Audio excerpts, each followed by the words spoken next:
এই আন্দোলনটা কি এই 2 মাসে জুলাইয়ের হচ্ছে না 16 বছরের আন্দোলন? কি বলেন? 16 বছরে। এই 16 বছর কি আপনারা শান্তিতে ঘরে ঘুমাতে পেরেছেন? তারা আমাদের অত্যাচার নির্যাতন করেছে। এই 16 বছর আমরা আন্দোলন করেছি ভোটের অধিকারের দাবিতে। একটি নিরপেক্ষ সরকার অধীনে এই গণতন্ত্র নির্বাচন চেয়েছিলাম। 2014 সালে এই যে আমাদের কুলাঙ্গার জাতীয় পার্টি, এই কুলাঙ্গারের জাতীয় পার্টির কারণে 2014 সালে 5 জানুয়ারিতে মাস্কট নামে প্রেসিডেন্সি আমার নেতৃত্বে আপনারা রসুলি থেকে হাজার হাজার নেতাকর্মীরা ঢাকায় মাস্ক করেছিলেন। পুলিশ হামলা করেছিল, র্যাব পুলিশ হামলা করেছিল।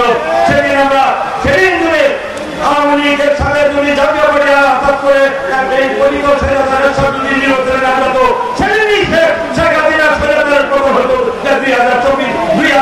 2014 সালের 5 জানুয়ারি আগে তার পতন হতো। এই দিনগুলি আজকে তার ক্ষমতায় ছিল। দীর্ঘ প্রায় 8 বছর ক্ষমতা দেখেছে এই জাতীয় পার্টি জন্য। সেখানে 114 আসনে বিনা প্রতিদ্বন্দ্বী আওয়ামী লীগ তারা ফাঁকা মাঠে ভোট দিয়েছে। প্রশাসন ব্যবহার করে বিএনপিকে মাঠের বাইরে রেখে ভারতের পররাষ্ট্র সচিব সুলতান সিং এসে জবরদস্তি করে রাখলাম। সে আর অ্যারেঞ্জমেন্ট করে জাতীয় পার্টিকে নির্বাচনে নিয়েছিল। সেই নির্বাচনে জাতীয় পার্টি ভয়ঙ্কর করলে শেখ হাসিনা নিশ্চিত করা যায়। হয়তো শেখ হাসিনা বারবারই জাতির সাথে বেমানি করেছে।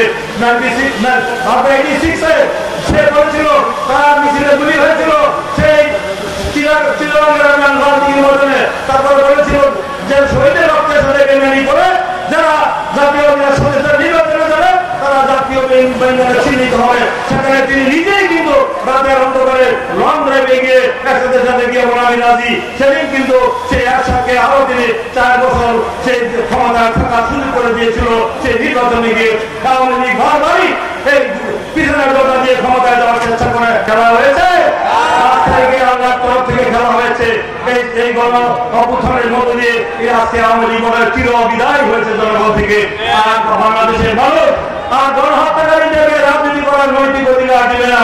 ইতিমধ্যে সন্ত্রাসী সংগঠন হিসেবে ছাত্রলীগকে চিরতরে নিষিদ্ধ ঘোষণা করেছে। আওয়ামী লীগকে নিষিদ্ধ করার জন্য বিভিন্ন রাজনৈতিক সংগঠন হাইকোর্টে আদালতে তারা রিট করছে তার সে আওয়ামী লীগের সন্ত্রাসী দলকে বিরোধ করার জন্য। কারণ জানে আওয়ামী লীগের মতো একটি দানিয়া সরকার, মাফিয়া সরকার, একটি জালিম সরকারকে এই দেশের মানুষ আর রাজনীতিদের কাছে দেখতে চায় না।